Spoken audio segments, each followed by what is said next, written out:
Hello friends, welcome to Suresh Aggarwal's Mathematics Shortcuts. Square roots. 9 out of 10 students, they don't feel comfortable when they find square roots of numbers which are not perfect squares.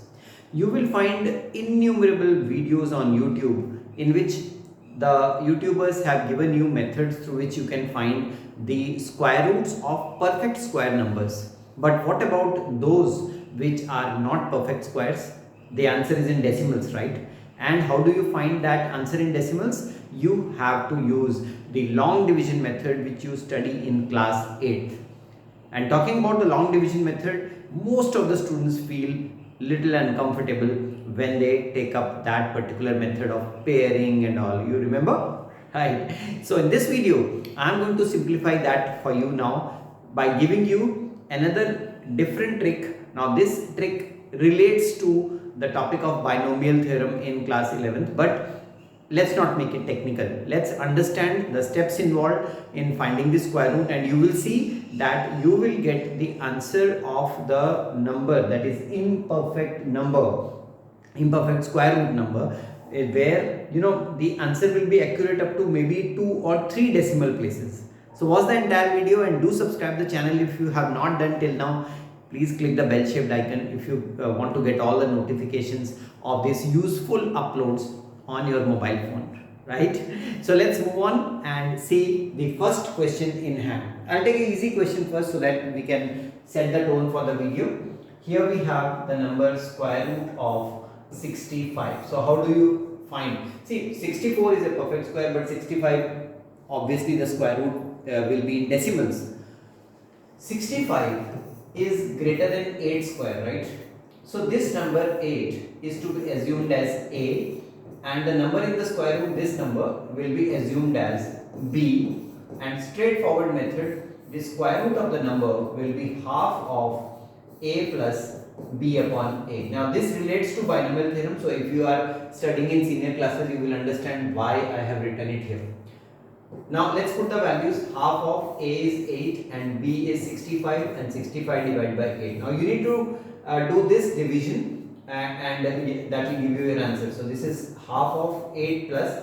Now if I divide 65 by 8, I will get 8.125, and so my answer for the question will be half of what? 16.125, which is approximately 8.06, right? 8.06. So I have just rounded it off to 2 decimal places. So 8.06. Now you can pick up the calculators and check whether the answer is close to 8.06 or not, or maybe exactly 8.06 also. Now, if you have understood 50% of this, it is fine. You will understand the rest 50% in my next example. Suppose I have square root of 113. Now slowly I am increasing the number, and you will see how wonderfully the method works. Okay. Now 113 is greater than 10 square. That's pretty obvious, right? 10 square is 100. 11 square is more than 113. So I want the number which is whose square is less than 113 and very close to it. So this number becomes the value of A, and the number here, this number becomes the value of B. So if I have to find square root of 113, I will write half of A, that is 10, plus B that is 113, and upon A, that is 10 again. So this is half of 10 plus, this division is pretty easy, 11.3, and so this is half of 21.3, which gives me 10, right? 0.65. 10.65, let me check. 10.65. I think that answer is okay. So rounded off, the answer is around 10.65. So you can check using calculator and let me know in the comments whether that answer is very close to the actual answer or not. Okay. Let's have another question. Now I am going to take up some big numbers. Watch. Let's take a number in thousands. We have a number 1166. Now the first thing is to find a number which is very close to 1166 and whose square is like very close to this but less than this. So if I tell you 34 square, how much is 34 square? 34 times 34, This is 16, 6, 1 carry, 24, 25, 5, 2 means 11, 1156. Yeah, very close, right? So that is the number I was looking for. So this is A, and the number in the square root 1166 is B. So the square root of the number 1166 will be half of A 34 plus B 1166 upon 34. Now you should have this skill now. How to divide the number here 1166 by 34. For simplicity's sake, I have already divided it for you so that we can save time. 34.294. Now this is half of 68.294, and now division by 2 is easy. This is 34.147. Now you can pick up the calculators and check 34.147. Is that the square root of this big number 1166? Sometimes smart methods are required to excel in the quant exams and come up with the calculations in minimum time, and that's what is this is smart method. One division, obviously, yes, this division will take a little bit of time, but I think rest of it will work fine if you don't want to use the long division method, right? Let's see one more big example now. I'm taking square root of 3381.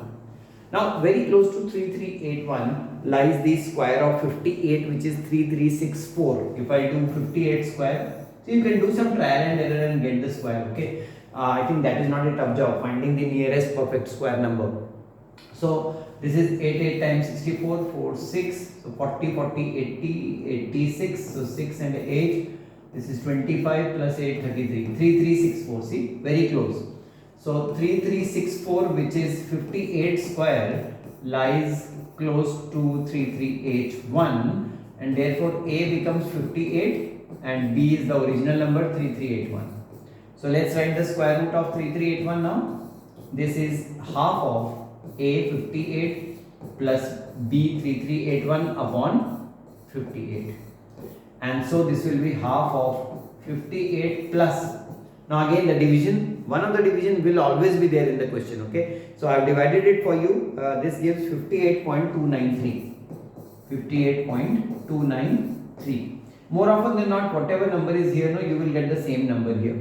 And after decimal, you need to find that. So this is half of 58. 58 is 116.293. So if you take the half, this will be 58, and this will be 1465. 1465. So 58.1465. Check using calculators and let me know surely in the comments, okay, whether you are getting a correct answer or is it correct up to 1 decimal place or 2 decimal places or 3 or 4, okay. Final example, I'll take a much more larger number, maybe a 5-digit number. See, suppose I have to do square root of 11470. Now very close to 10,000, right? So the nearest perfect square for this is 107 square. And what is 107 square? For that we need to do 107 times 107. So I can do like this, 10 and 7, 10 square is 100 and 7 square is 49, then 10 into 7 is 70, double is 140, so I will write here. So this is 94411, see, 11449, very close to 11470. So this is what is the number I was looking for, because this becomes A and the number in the square root 11470 becomes B. So the square root of 11470 is half of A, that is 107, plus B, which is this, upon A, that is 107. Now I told you, you have to do one division here, and this division I have done it already for you. This is 107.196. So see, the number in front, this is the same, right? So this is half of 214.196. And when you take the half of this, this will be 107 again, 0, and then 19 means 9 and 16 means 8. So 107.098, that is the square root of 11470. See, the trick looks big, and some of you might argue that long division method is easier, but everything depends on practice. Whatever you practice becomes easier. So if you are comfortable with long division method, no problem at all. You don't need to look for any other method. But if you're not comfortable and you're facing problems, especially in class 8th and 9th, if the students know some smart tricks, it will pay off in later life when they appear in the placement exams. Fine. So friends, if you find this useful, do share it with all your friends. Do not forget to subscribe the channel and click the bell shaped icon. Thanks for watching this and all the best.